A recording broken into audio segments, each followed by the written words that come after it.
колеги, учасники курсу Брахітерапія раку шийки матки від Брахітера. Вітаю вас сьогодні на 4-й живій лекції.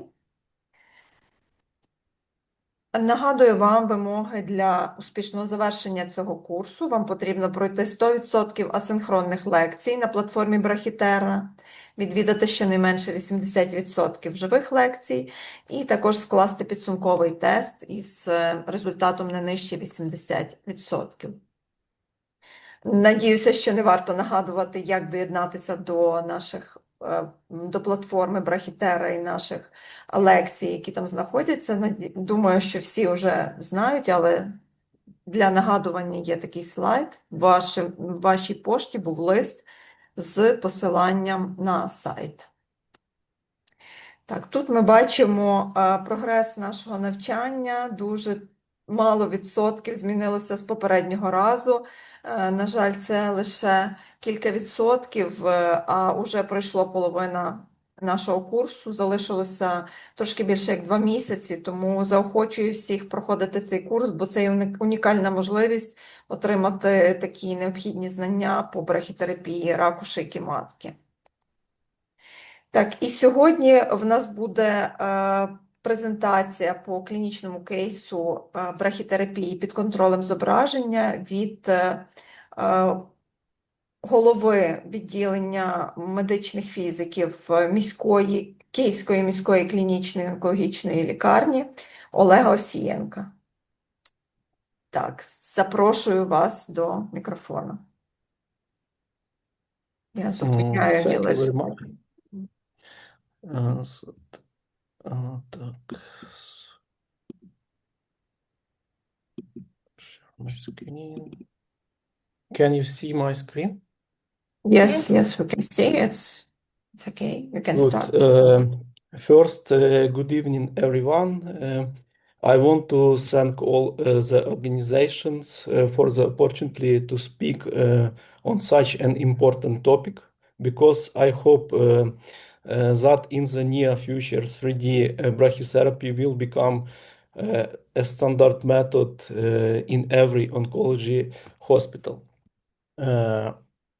So why do we need to move from 2D to 3D brachytherapy? On this slide, on the left, we see very familiar pictures. Many center see these pictures every day, I think. And on the right is something new. Let's try to figure it all out.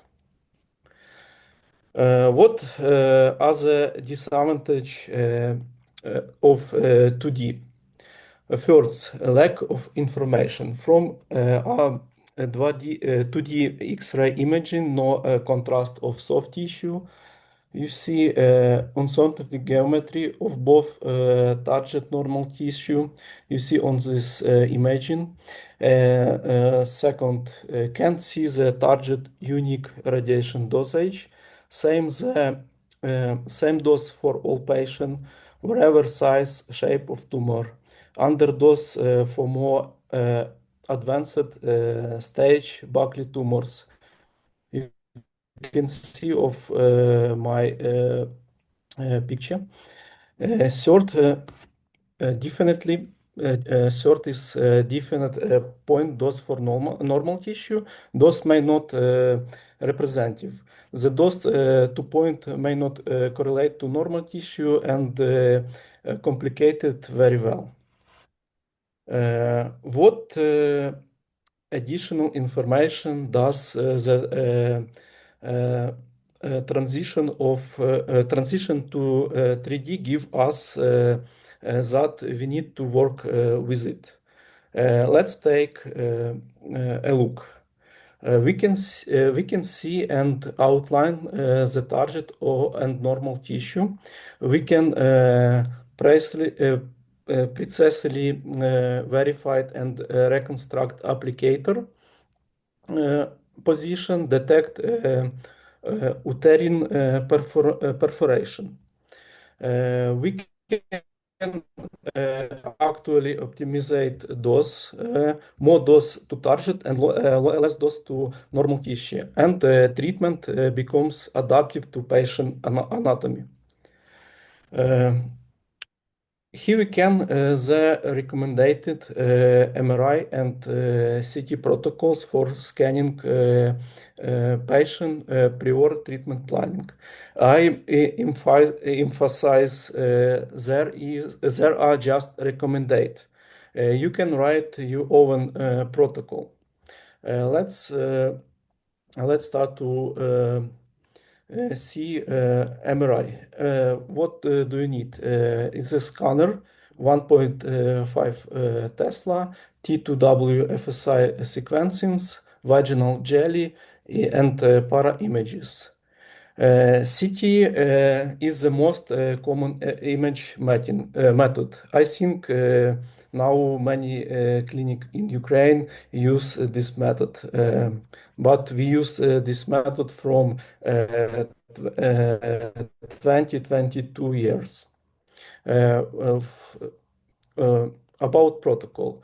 Bladder filling with contrast arterial fuzz, axial 2-3 millimeter slice, and MR compatible applicator. If early with 2D workflow, we made a prescription to the point A.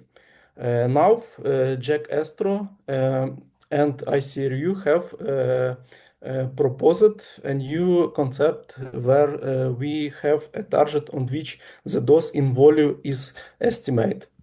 You can see dose point we doesn't use, but we use target, and we don't use point dose for normal tissue. We use normal tissue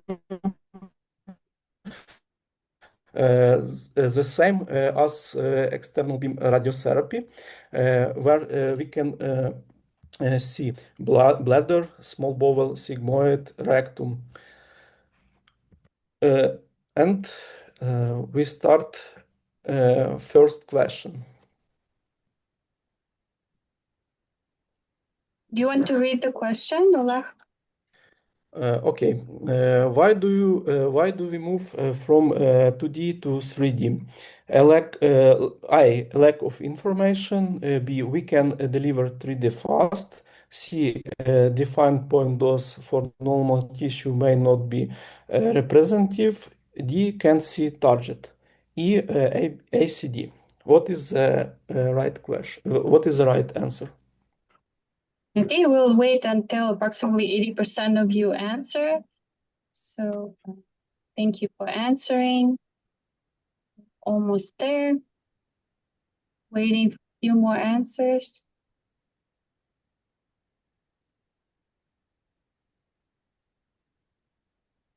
Okay, so we have 77%, 78% answering.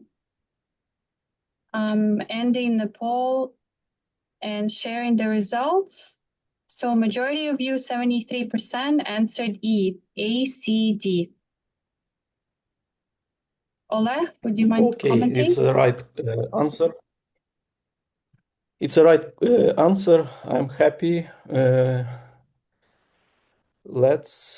Okay. Let's start next slide. Target concept. How to correctly allocate the volume of radiations. Jean Jack Astro, ICRU 89. According to the density of cancer cells, will realize three different volumes. On the left in this slide, you can see its strategy, and right you can see how do you contouring GTV, HRCTV, ARCTV. GTV-B, gross residual at the time of brachytherapy,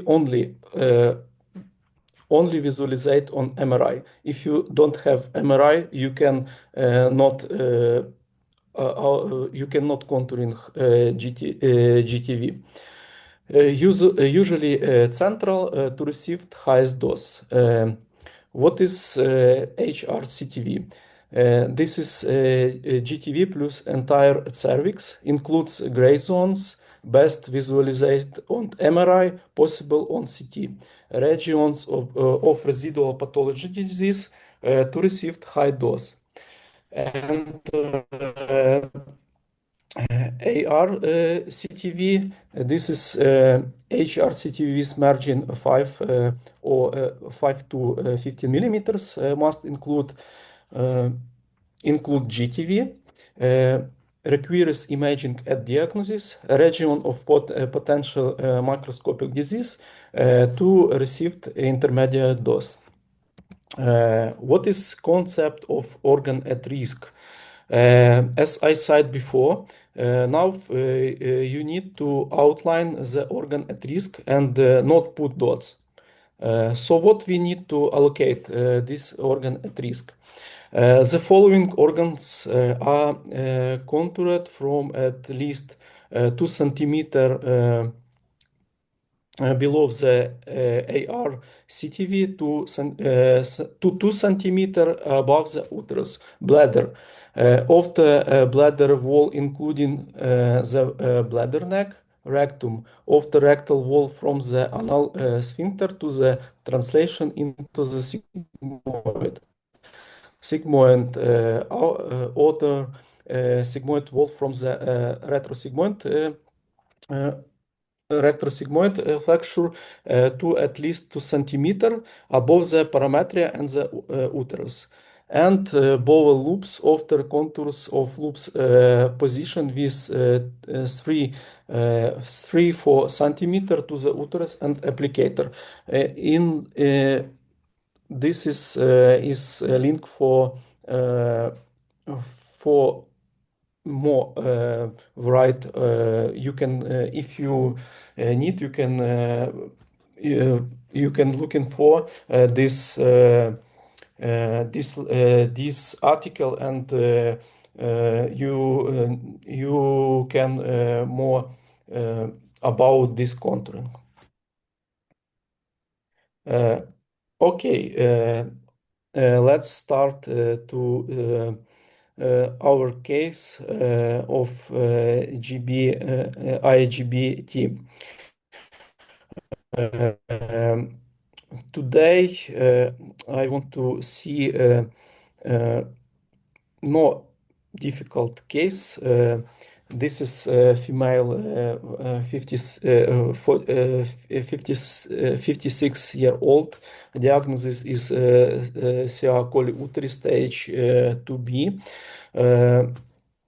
Woman received 45 gray EBRT and 7 gray per fraction summary 28 gray IGBT.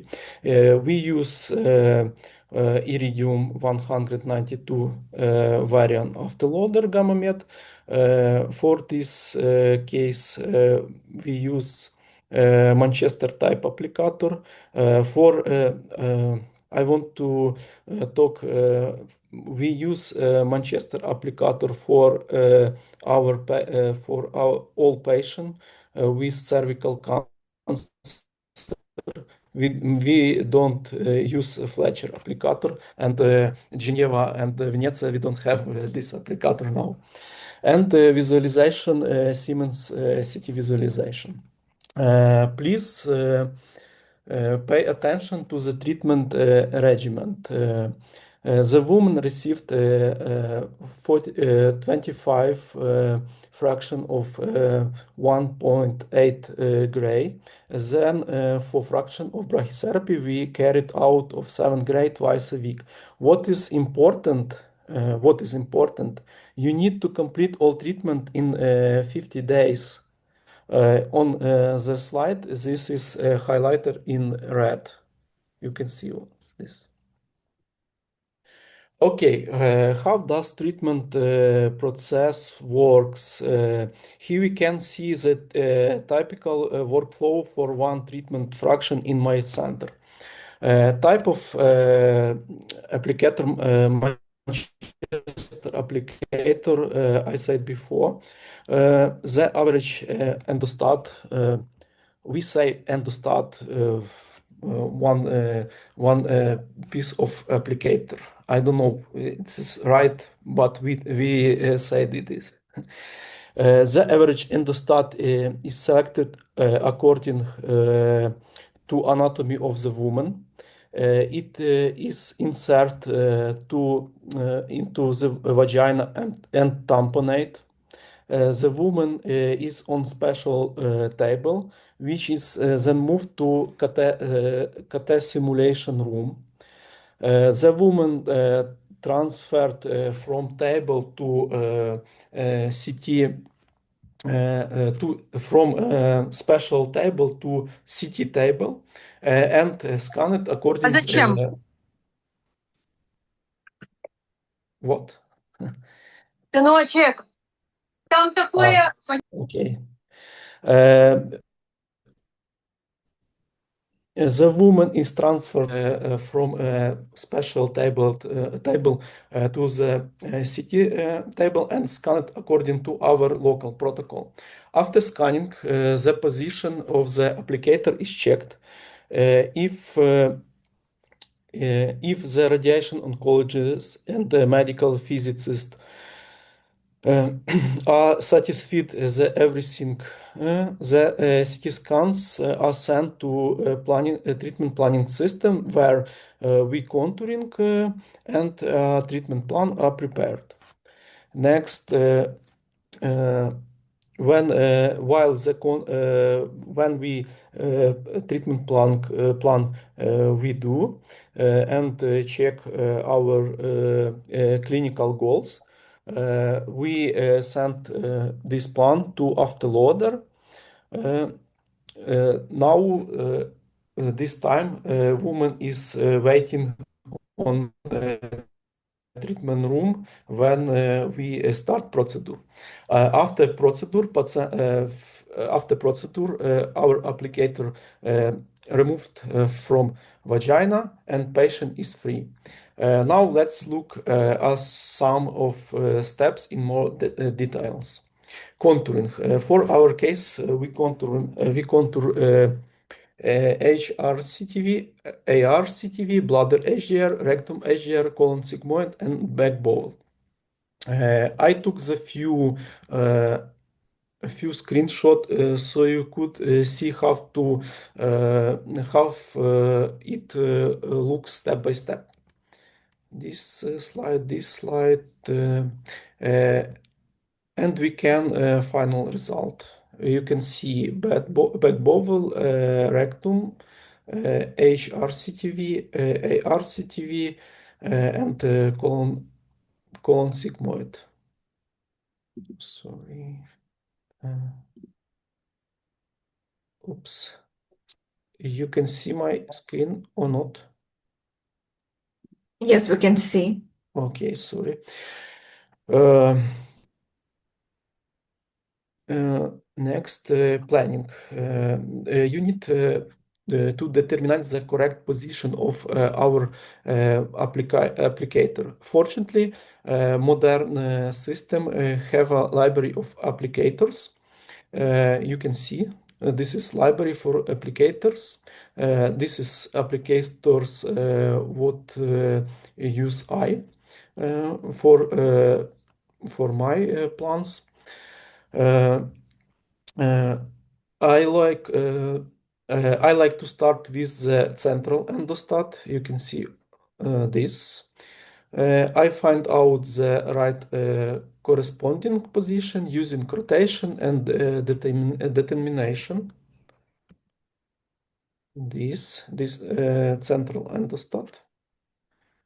Next, I perform the same actions for the right ovoid, and the left ovoid.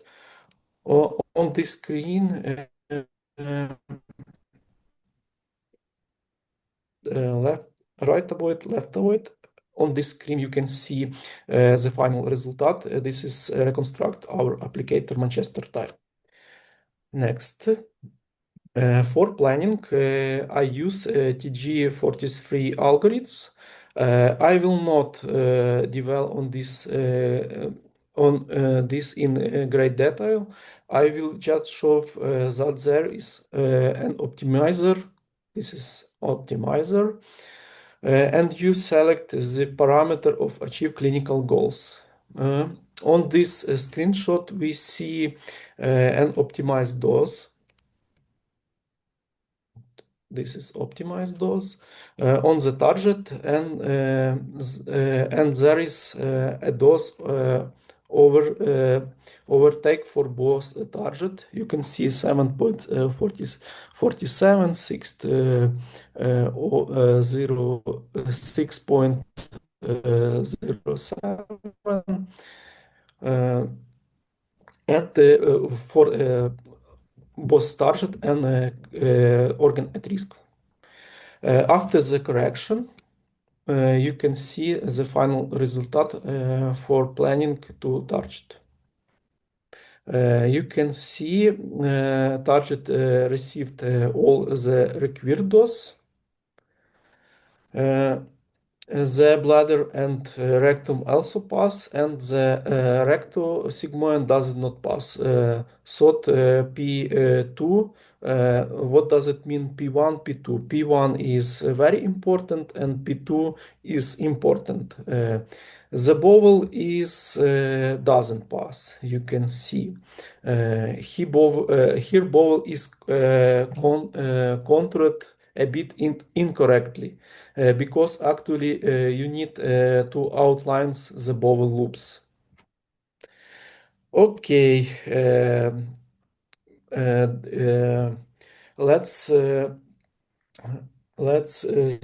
see planning for normalizate to point A. It's very popular planning in Ukraine, I think. The optimized target-based plan is on the left. You can see the different. You can see I use point A. I said before. Which is located 2 centimeter from avoid. You can see 2 centimeter and 2 centimeter from the central endostat. We see what the express dose on the target and critical at organ at risk. After the correction, we have this result. You can see on my screen. Now let's compare these two plants. The optimization, the optimized target-based plan is shown on the left, you can see, and the point A-based plan is shown on the right, you can see. The difference in dose distribution is clearly seen. The histogram shows that the point A plan delivers higher dose. You can see this and this. Overall, even thought I adjust it to reduce the dose to organ at risk. Now image that we do not have 3D but do the conventional 2D. Next question.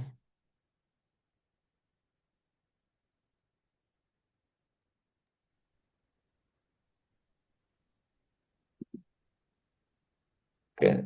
Okay. Which organ at risk do we need?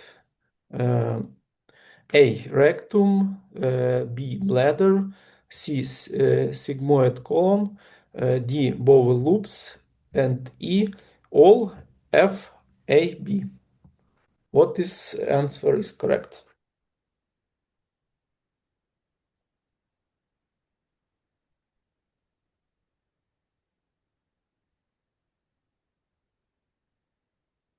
Okay, thank you so much for participation. We have almost 70% waiting for a few more answers.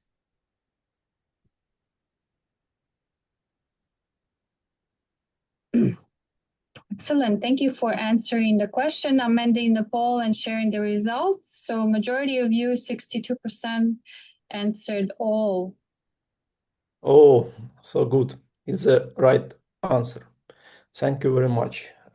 Let's continue. I hope my message was clear. I would like to thank the Kyiv City Clinical Oncology Hospital team, namely our director, radiation oncologist, medical physicist, nurses who make IGPT possible in our center every day to provide better treatment for our patients. Thank you very much for your attention. Glory to Ukraine. Thank you very much, Oleg. Слава. Героям слава. Yes. Дорогі Питання? учасники, чи є у вас питання до нашого лектора сьогоднішнього? Yeah, Якщо there are є, two questions in the chat. Lisa, do you want to read in English? You can also Yes. ask questions in Ukrainian if you want. I noticed it in the chat that you can both in Ukrainian or in English, and we'll just ask our colleagues. Yeah. In our first question, in our practice, we don't use a standard clinical diagram for clinical drawing. How important is it, and is it worth introducing such a practice? I don't know to whom is this question, to Oleg or... I don't know. This is from Pani Orisa. Pani Orisa, do you want to ask in Ukrainian maybe? Yes, we have one hand. Ну, я, в принципі, ну там яка діаграма. Ну, я на українській можу, якщо я правильно зрозумів, ось, що вони хочуть. Ну, дивіться, ми використовували там майже 10 років 2D. Ось, ну, була діаграма, але це, типу, така, як вам сказати, діаграма з дуже поганою просторовою роздільною здатністю. Адже ви ставите там декілька точок. Це 2D це те саме, що ви отримуєте цю діаграму, як плануєте 2D планування для дистанційної променевої терапії. Це теж саме можна сказати. Я перепрошую, це Ну, Леся, це було питання до ну. професора, того що це на окей. рахунок цих карт для схематичного зображення пухлини, які рекомендовані Embrace, і які ми практично не використовуємо, і наскільки вони рекомендовані для використання. Якщо можна відповідь. Okay, so Yes, Lisa, do you pretty want to much. translate? Yeah. Yes, pretty much this question was addressed to you. It's about this spreadsheets that you showed previous time with cervix and how to manage, how to evaluate the reduced tumor size from the external beam and how to count what size of applicators and how many needles we have to use during the brachy. Yeah, you know how the drawings look like, right? We showed the drawings in the, I'm trying to find one now just to put it on screen. Clinical drawing, clinical diagram. Well, maybe I can use this. This is from a presentation. I will now share my screen.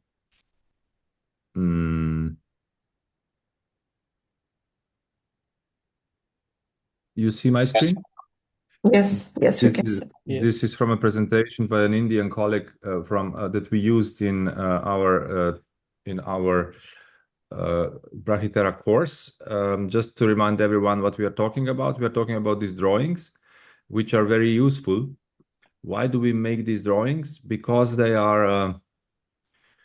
an addition to what you write in words in your file. Because you were probably, when you examine a patient, you like to write, I see a tumor which is 5 centimeters big, let's say, and goes to write fornix or whatever. But then to support this, what you have written, it is always useful to also put this down in drawing. And we have these standardized diagrams developed in the Jack Astro group. You can see here is an empty diagram, and you click here, you write, okay, I'm examining patient now at diagnosis. Then you take a color, which is normally red, to depict the tumor in the cervix. You just draw what you saw on clinical examination here, and then you draw what you saw also in sagittal view, when you had the finger inside the rectum and inside the vagina, so on digital rectal examination, and what you saw on coronal view, and in axial view. I'm talking now like you are a scanner, like you are an imager, but you are not. You're a person, but still you can have an impression in your brain about how the tumor is, how big it is, and where it is. And then you use these different colors. And by convention, as I said, to depict the tumor on the cervix, we use the red color. To draw the tumor in the vaginal walls, we use the green color. To draw the tumor that is growing inside the parametria, we use the blue color, and so on. For the rectum and bladder invasion, we use the yellow color. In order to know the rectal or bladder invasion, your eye and finger do not help much. You need to have also endoscopy, in this case, proctoscopy and cystoscopy. So in any case, when there is suspicion that there is invasion, you should do those examination ideally and check inside. And then if you see invasion, then you would use this color to make a drawing. And for example, for the bladder, make a yellow area here, or in case of rectum, make a yellow area here where the rectum is. Okay, so what this is doing is helping you when you next time when you treat the patient. For example, you examine the patient first at diagnosis, and then you examine the patient again at brachytherapy, and it's impossible to keep this in your brain, how the tumor was in the beginning and how it is now. But if you make a drawing like this, it helps. This is the cognitive memory of your tumor extension, and it is a part of drawing of the target volumes. You need these images, these drawings, to be able to do the right contouring of the target volume, to understand the target volume. And I think we explained this in the Brachythera course in detail, how these images are used and how they should be a part of treatment planning. You should make these images at time of diagnosis and then at time of brachytherapy. I hope this was clear. Thank you. Thank you. Thank you very much. Yes, it's Thank pretty you very clear. much. Thank you for the question, Yes. and thank you, Oleg, for the excellent presentation. And what you are doing, it's really, really nice. It's a very, very advanced technique, and you're doing a great job. Thank you. Thank you, Primož. It's really great to see how this technique is being spread and used in different places. I think Christian will agree with me. Congratulations. Thank you very much. Yes, nice to see this kind words from you. And the second question, I think that's to Oleg. Do you use applicators with shields? It's from Yuri Fedorця. Так, ми використовуємо циліндри з шилдом. Ну, якщо там є якесь повторне опромінення і потрібно зберегти ректум. Але, ну, як на мене, якщо ви такі плануєте використовувати аплікатори, потрібно, щоб акурус у вас був. Тоді ви точно будете бачити, який у вас розподіл дози. Ось, бо TG43, він буде те саме вам показувати, що і в звичайному аплікаторі. Ось. Primož, maybe you can answer as well. Do you Yeah, use applicators with shields? I think I understood Oleg's answer to some extent. The TG43, Bravo. the TG43 will not take into account your shields, right? This is Yes. what you said, Yes. Oleg. So you will still see the dose distribution like there is no shield, and it's a little bit difficult to take these things into account. We do not use the shield if we don't. We don't use shield routinely in our practice. Christian. And I might add that the shieldings were a good idea in terms of no imaging. Nowadays, you can also, by optimization, do the same effect as the shielding. And if you would use shielding, you cannot use CT, unfortunately, and MRI not at all, because you have a big artifact inside. So applicators with shields are very tricky with MRI and also with CT because they are creating artifacts. Yes, thank you. And we have some hands up, and I don't see the name of the participant, but you can unmute yourself and ask. Yes, please. Hello to everyone. My question is to Sergey. First of all, I would like to say thank you him for this wonderful presentation. And my question is about his devices in your center. What devices you have? If I understand correctly, you told about Hamamet, yeah? Yes, так, все правильно. It's And right. how many machines? One, you have one machine, and this machine is Gamamet, yeah? Так, все вірно. And the source is Iridium. Іридій 192. And one more question: how many procedures, brachytherapy procedures with patients with cervical cancers do you have daily in average? Все залежить, можемо 3, можемо 4 в день лікувати, можемо не жодного. От, в середньому за тиждень десь до 10 людей. Ось, в середньому. Може бути менше, може бути більше. З раком шийки матки. З раком шийки матки. Це тільки рак шийки матки. Thank you. So, Thank you. so you do 3 to 4 procedures per day with one machine. So One this machine. it means that you are also fast, very fast in planning. Yes, yes. So congratulations double. Yeah, because sometimes we hear from very advanced centers that have all the technology in the world that it's not possible to do more than 1 or 2 per day. Yeah, I see you only laugh. Me too. Congratulations. Good job.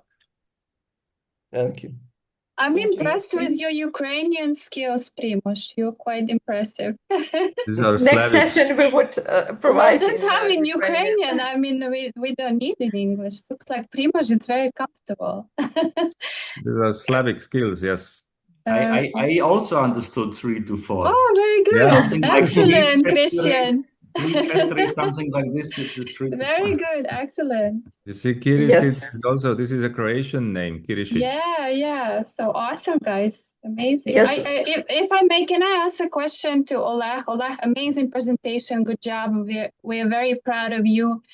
And we are proud of you showing us to the rest of Ukraine what you're doing in your center and using image-guided brachytherapy. Amazing. Bravo. So very proud of your achievements. And thank you for the presentation. I have a question about your transition. When did you transition and how was this transition? How did you convince the director of your center? How did it all come about that you're doing all of a sudden switching to image-guided brachytherapy? I think you need to explain this in Ukrainian so that it really hits. Як у вас було цей перехід, які транзиція між 2D до 3D? Було все,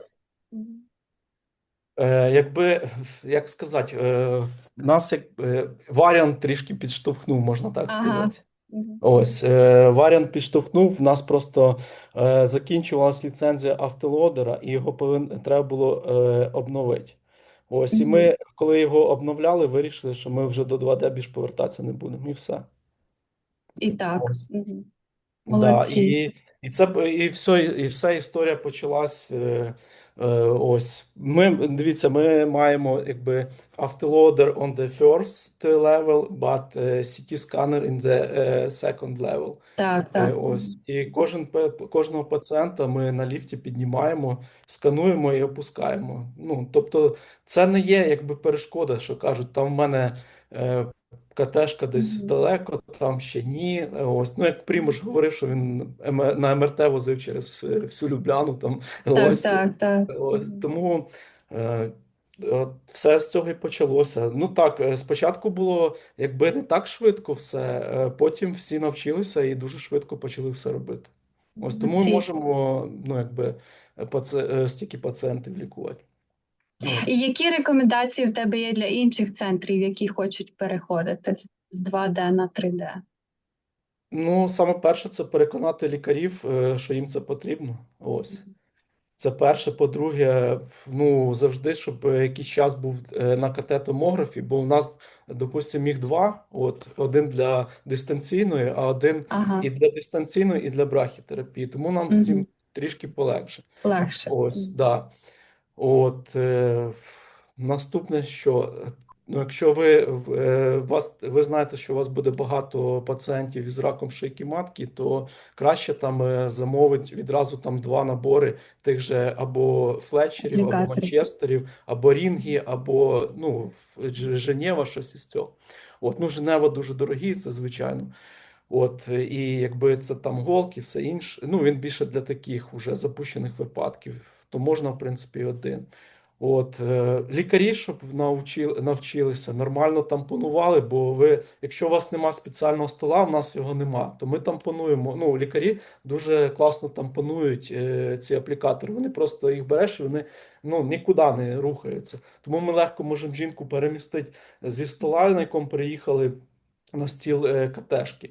От, і відсканувати. Потім наступне це навчить фізиків, щоб вони поїхали до тих, хто вміє це робити. От. Ага. У нас то були онлайн навчання, нас вчили із Німеччини, там були О, дуже добре. ось курси. Але перед цим я був на Естро, і там якби мене навчили колеги Примуша, показали, як це все робити. От, Did you з understand, Embrace Primoz, Tool. that your friends taught them how to do it? Yeah, Yeah, that's yeah. good. Ось, Good to hear. ну, і Yeah. все, Are you ну, тобто, і просто пробувати і не опускати руки, і все вийде.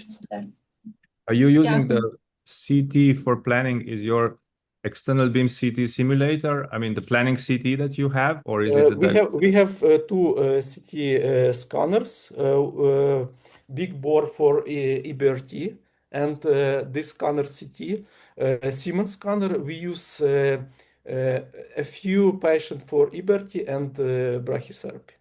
Yeah. Yes, thank you, Oleg. It's so inspiring that you tell us how to involve this practice in our clinic. Yes, and we have some hands-on. Marina Sokolovska. Hello, dear folks. Thank you very much, Lev, for interesting presentation. And we know that you do very advanced cases and very professional, especially in brachytherapy, cervical brachytherapy. So we're proud of you, and thank you again for the great presentation. And my question actually was about the additional package and ways of deviation, increasing the dose to the rectum, bladder, about is it reasonable to use package in any case? And what about in the case of interstitial brachytherapy? How it would be reasonable, how it helps to decrease open decrease.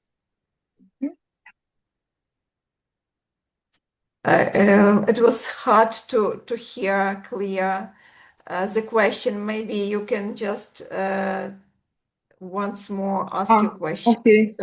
Sorry. Sorry about connection.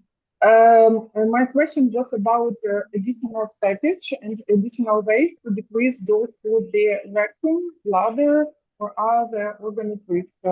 So, especially in case of interstitial brachytherapy, how it would be possible or reasonable and we use needles. Yes, understand. Yes, it's a question for Primoz, I think, because about interstitial procedure. I understood you use needles, Marina. No. You don't use currently not. No. Currently not, and it's a question for the future. Okay, you don't use needles. Maybe we will need to share this. We will need to share this answer with Christian. It's like combined physics, medical question.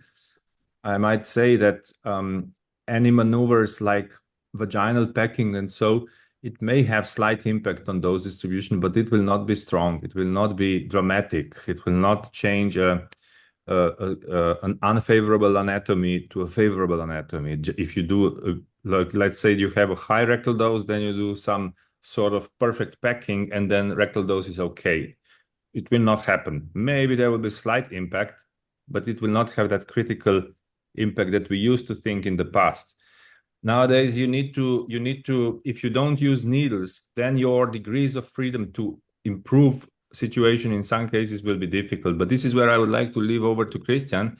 I would just like to say that the best strategy to improve such implants where intracavitary is not helping is to add needles. Maybe Christian, you can explain how.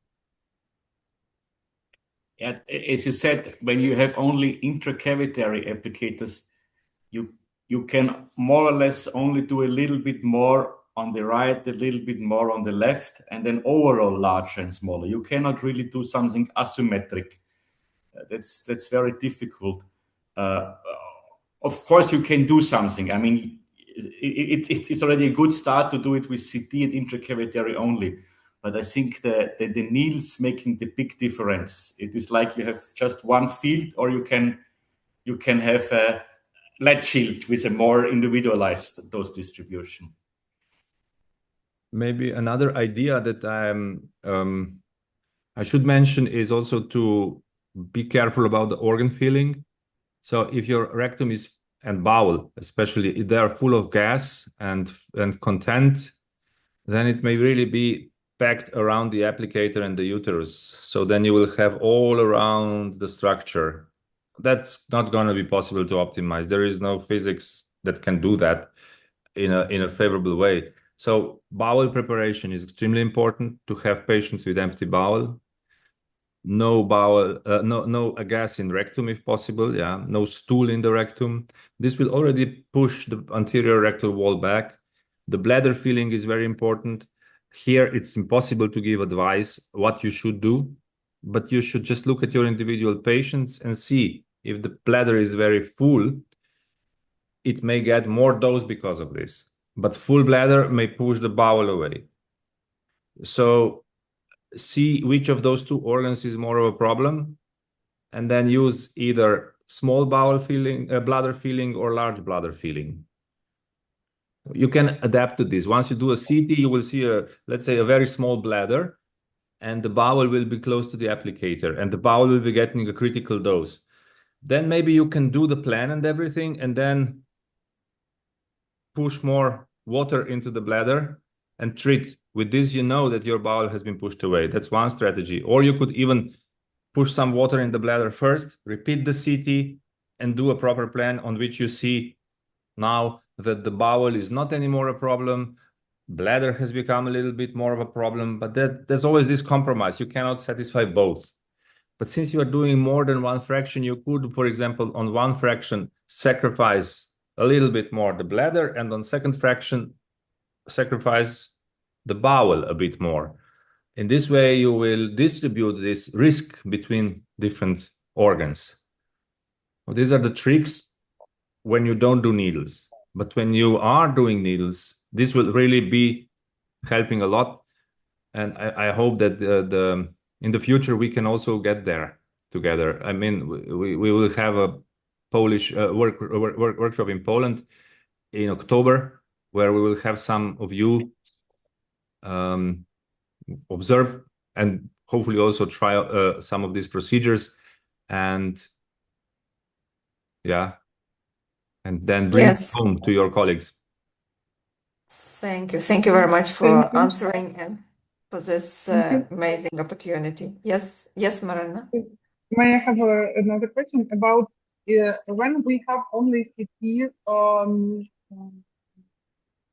centering and planning? Do we need to use a little bit contrast to the bladder, so the bladder differentiation of bladder wall, and a little bit of contrast to packing? Yeah. In case, So the question is we should- about contrast, right? If you will Yes. use contrast, You can use contrast, of course, but use it in a very diluted form. In my experience, long time since I've been using CT, but this was like half a milliliter diluted in 50 milliliters of normal saline, because otherwise it's too bright and everything will be just really super bright. So really just give a drop if you want to help yourself distinguish the bladder better. You can do that, but even with normal water, I mean normal saline, it's usually quite a good enough contrast. On the other hand, to better depict the cervix and uterus and parametria from other tissues, it is useful to use intravenous contrast according to the protocol, like in external beam with the same delay. I'm not sure about the details, to be very honest, but yes, in intravenous contrast, I think is a good idea because it makes the delineation of target better.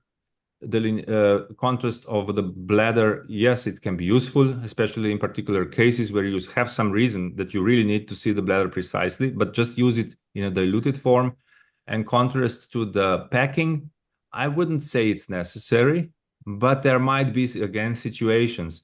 If you just use the packing to fix the applicator, you don't really need it because you will see the wet packing on CT even if you don't have contrast in it. But now imagine that you have vaginal extension and that you want to put some needles inside the vagina. I'm not talking about needles in the tissue, but I'm talking about source channels below the cervix going down the vagina like cylinder, you know? And if you want to see these needles or these channels inside the vagina, then it might be good that you use this contrast in the packing so that the air inside the needle will really stand out and appear in this contrast. On the other hand, you could again use normal water packing and use the obturator inside the needle, which is metal, and it will again shine and you will see it. So there's all these different possibilities and absolutely no recommendation here what to do, but certain situation may guide you to do certain things. Just think creatively. Thank you so much. Yes, thank you very much for this practical tricks and explanation of the procedure. Yes, Sergei Brovchuk, you have your hands up. You can ask the question. Yeah. Thank you very much, because you almost answered the question right now. I did have a question about bladder filling during the procedure, and in fact, so practical guidelines. And in fact, we did use a contrast, very diluted one, and sometimes we did it just to see the bladder wall itself and make some judgments when we are kind of on the edge of those constraints. So we didn't use needles, so some plants might be normalized hotter than it might be. And then when you are on the edge of the constraints, does it give you some idea about the the reaction of the bladder, if it is too thin, too thick, for example, or in 90% or more of cases you just follow those constraints and don't get in those details particularly? Yeah. Thanks for adding this, Sergey. Yes, and in your practice, do you also look into this, like into the reaction that the bladder gets during the maybe external beam and now brachytherapy, or mostly you don't have to do it? You talk about reaction in terms of swelling of the bladder wall. Yes, and if you have a diluted contrast, that might give you some indication how thick is the bladder wall, I think. Yeah, you are right. It does help, but we don't actually do that. And with the 45 gray external beam dose, we usually don't see much inflammation yet. Yeah. Yes. But it's exactly what I was saying. If you are interested in detail, use bladder contrast in a diluted form. Yes, Sergei. You ask all your questions? Yes, Yes, yes, thank you very much. thank you. And Anastasia Ryzhkova, you may ask your question. Yes, yes. Thank you very much for the lecture, Oleg. It was very wonderful, very clear. Thank you. And I have a question to Oleg. Maybe I should say it in Ukrainian. Тож, чи ви рахуєте сумарну кумулятивну дозу з променевої дистанційної терапії і брахітерапії, як ви її рахуєте? Типу в TPS чи десь там в Excel-табличці? Не рахую. І це перше питання. Так.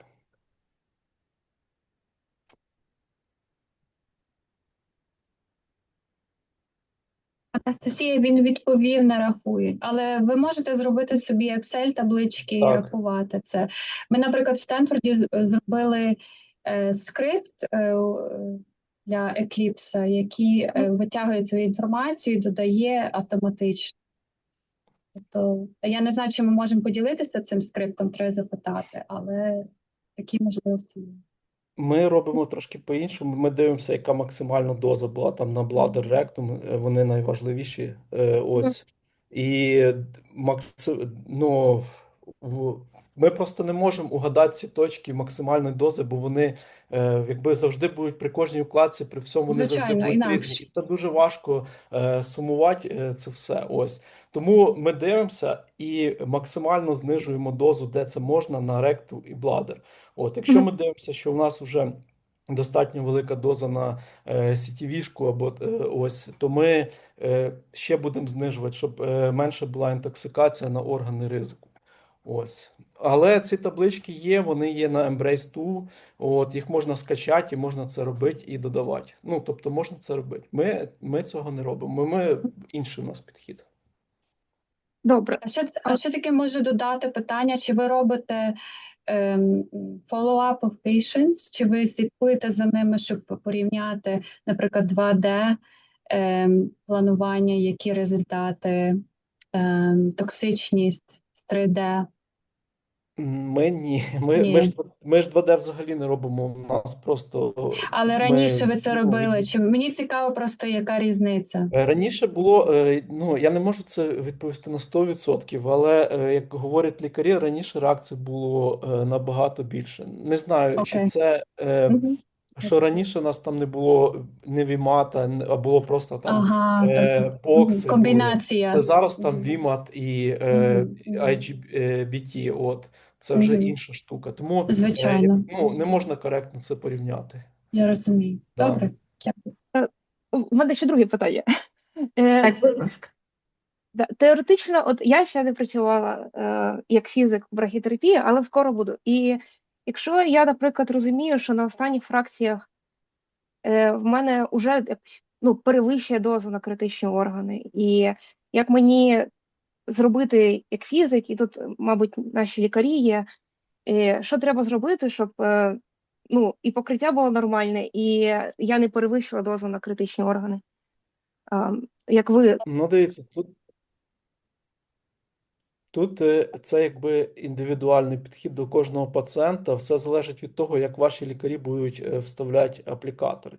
Ось, бо можна його вставити, він буде лежати на прямій кишки, можна його вставити, він буде дуже близько піджати до самого сечового міхура. А можна нормально його вставити, і тоді у вас проблем не буде. Але якщо його не виходить, а такі випадки є нормально вставити, ось тоді що ми робимо? Ми витягуємо дозу там, де можна витягнути максимально на зону враження. При цьому максимально бережучи там ту ж ректум і той же бладер. Щоб не перевищило, бо ті потенційні променеві реакції, які можуть бути, їх потім дуже важко лікувати. От, краще поберегти, як говорять професіонали.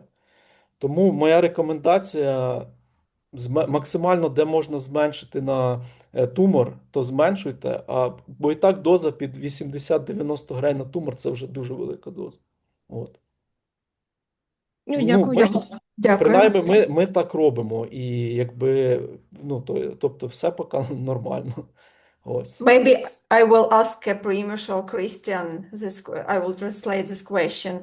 What can you advise in case when you exceed the dose to the OERs to your last fraction? And what can you recommend in this case? Now we're talking about those in an example of 3D image-guided brachytherapy, right? Yeah. Yes. I would first say that this is already a win, that you recognize the increase of the dose. This is already a big benefit of image-guided brachytherapy, because if you would have only 2D, like X-ray-based brachytherapy, you might think that your rectal dose and bladder dose are okay, and the 0.8 dose is okay. So you have already won if you see, even knowing is a lot. Knowing that it could be different is a lot. And then, as we said, actually the question is the same as it was before. What can you do to make it better? Not much if you have only intracavitary. You can increase a little bit symmetrically, globally, or locally on one side or the other if you increase one ovoid or the other ovoid. But it will not be huge. It will be for about 3 millimeters. Christian can correct me if I'm wrong, but it will be a couple of millimeters to the left or right. Nothing dramatic, nothing like big shaping of the dose in the tissue. Then the second strategy would be, as I mentioned, this playing with the organ filling.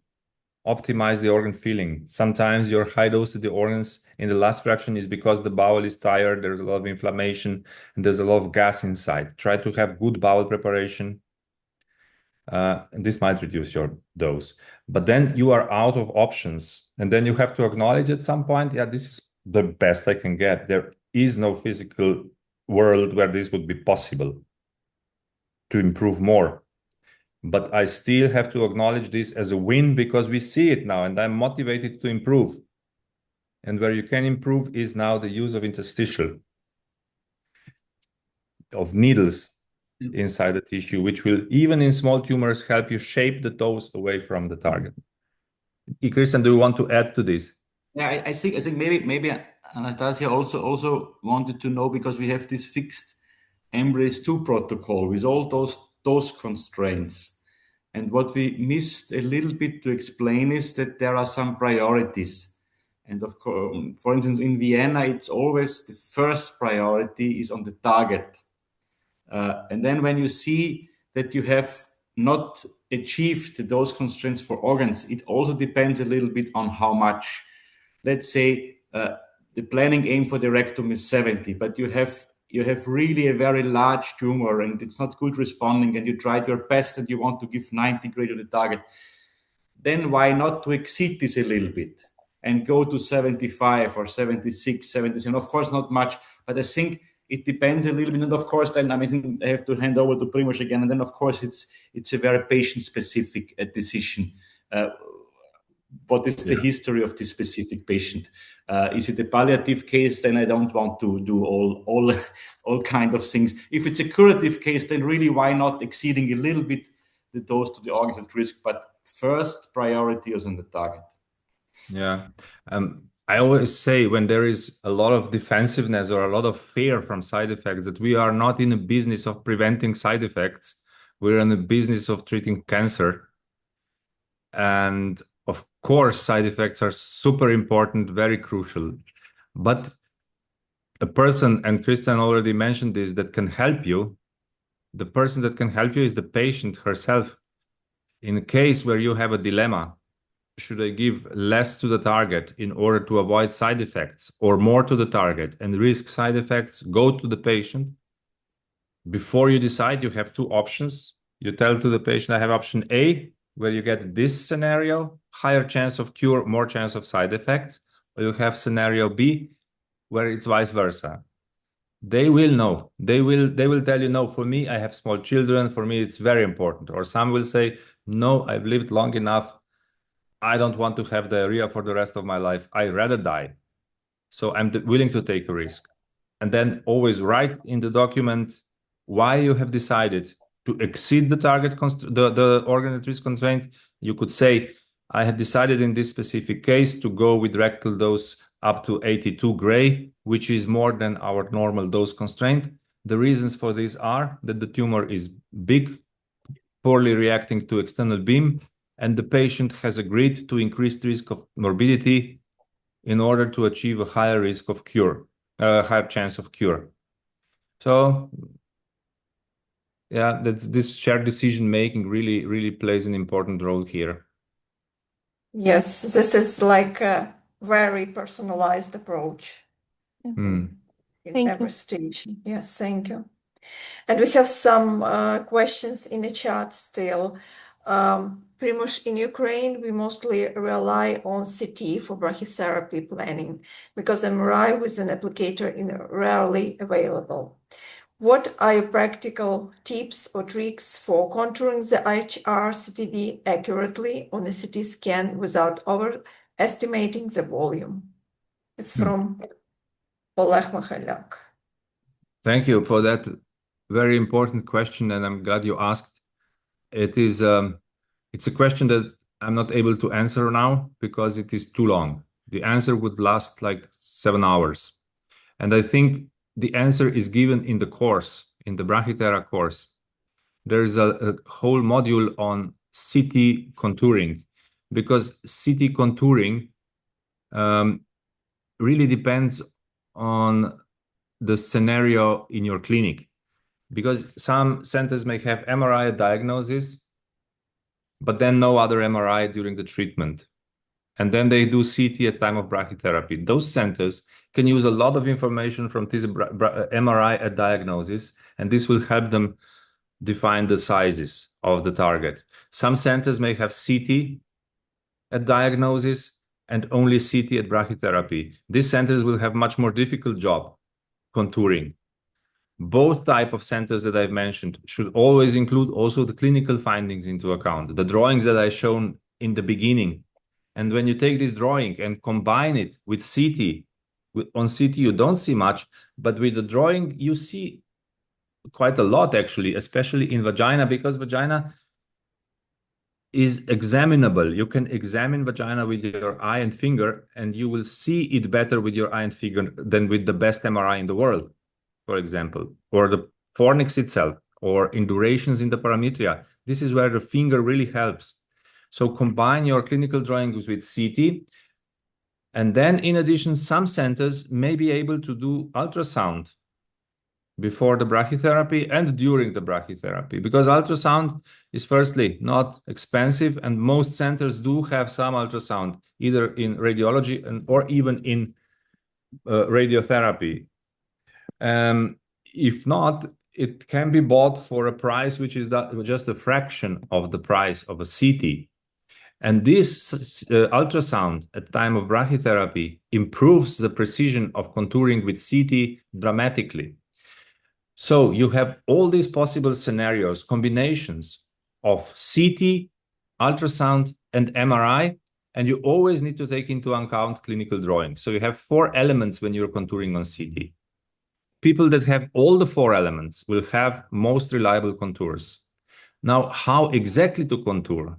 This is something I cannot give in this forum because it's impossible just by describing.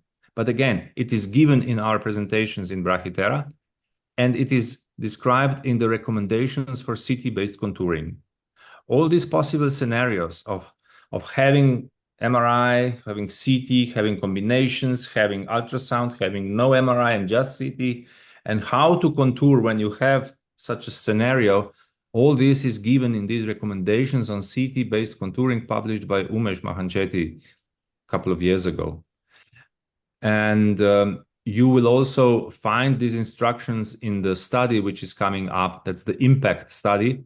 You may find the protocol of this study with the described guidance to contouring of CT on Embrace 3 triplet website. Just type in Embrace 3 and you will find impact study there, Embrace 3 impact.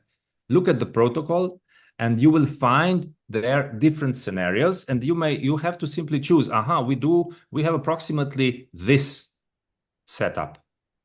No MRI and just CT. Let's see how Umesh would do it in such a setup.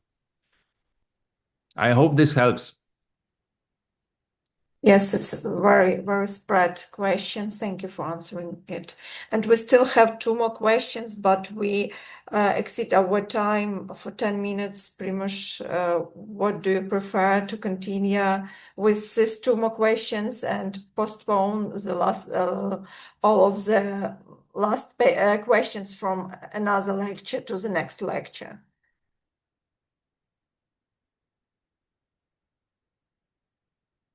Sorry, you are muted. Yeah. Are we planning to meet again? Yeah, we will Yes, have in another one. session in 1 month, so we Okay. can stop here. So there are 2 more questions. Maybe you answer those, and then we can stop here, and then keep our prepared questions to Okay. next Okay. lecture. Then let's take these questions and answer them quickly. I think that's possible. Yeah. Let's Okay, try. okay. Yeah. Yes, another question for you, Primož. When we have a large residual tumor after an EBRT course, can we use needles directly into the cervical tumor? Yes. It's a short question, yeah. Yes. This is a typical candidate for interstitial technique. Big tumor that did not have good remission after external beam. Yes, and one more question about guidelines, recommendations in case of treatment, brachytherapy treatment with intrauterine device, contraceptive device like spiral, or how do you call it? Yeah. This needs to be removed prior to treatment. Sometimes it's difficult because it may be totally hidden in the tumor. If the remission during external beam is not good enough so that you can then finally see this device and pull it out, when you see it, it's easy to pull it out during brachytherapy. You just grab it with forceps, pull it out. Under anesthesia, of course. But if you don't see it, you might need to treat even with the device inside. It will disturb during the planning, but it's not a catastrophe that would make it impossible to treat. Yes, we have a lot of cases when our surgeons can't remove this spiral because it was for years inside the uterine. Yeah, it gets really fixed, right? Especially if tumor grows around it, then you really can't move it sometimes. Yes. Yeah, I've had some cases like this. Yes, thank you. We can wrap up. We answered all the questions, and maybe someone have a question and want to ask, but we don't see any hands on. Thank you very much, Oleg, for great presentation, for preparation, and for your daily work. It's amazing, and it's an example for another departments. And Can I have a question? Oleg, are you physicist or physician? Physicist. Physicist. It looks like you're both. So congratulations. Thank you. Because I couldn't tell. It's the same with Christian. You can't tell what he is. I think Amazing. I think, yeah, that's really good. Yeah. That are we brachyphysicists. Brachyphysicists are the best. Yeah, they know everything. That's amazing. Thank you, Oleg. Thank you, everyone. Thank you so much. And we see the messages that there are error rates right now in Ukraine. You see Ukrainians are being bombed, but they are still staying with us for the lecture. And Oleg heard the error alerts, and he still gave us a lecture during this time. So we are quite humble that we are privileged living abroad, right? But Ukrainians go through this every day. So sorry for you. And thank you everyone for staying with us today. I just wanted to maybe mention the last message is that we are organizing, as Primož mentioned, the practical part of this course, and we are very honored and lucky to have Primož and Christian travel to Gliwice for October 12th and 13th, and training our Ukrainian radiation oncologists and medical physicists. We will be soon distributing the registration forms. The spaces are limited. There are only 16 spaces. So we will be giving preference to those people who completed the asynchronous portion of this course. So I'll say it in Ukrainian. Ми будемо відкривати реєстрацію естро курсу на на другу частину, на практичну частину в Лівіці, в Польщі, яка відбудеться 12-13 жовтня. І ми вас всіх заохочуємо закінчувати асинхронну частину цього курсу, тому що ми будемо надавати перевагу тим командам радіаційний онколог плюс медичний фізик, які закінчили лекції цього курсу. Тобто навчайтеся, беріть активну участь і завершуйте асинхронну частину цього курсу. Thank you, Thank you, everyone. Natalia. Thank you, Natalia, for your invitation, Message. for your message. Yes, and thank you, Primož and Christian, for joining us today and for all your efforts regarding this course. And I hope that we will see you next time in a month. Thank you so much. Thank you, Lester. Bye bye. Thank you, Lester. Thank you, Primož, Christian, and Oleg. Bye bye. everyone. Thank you all. Bye bye.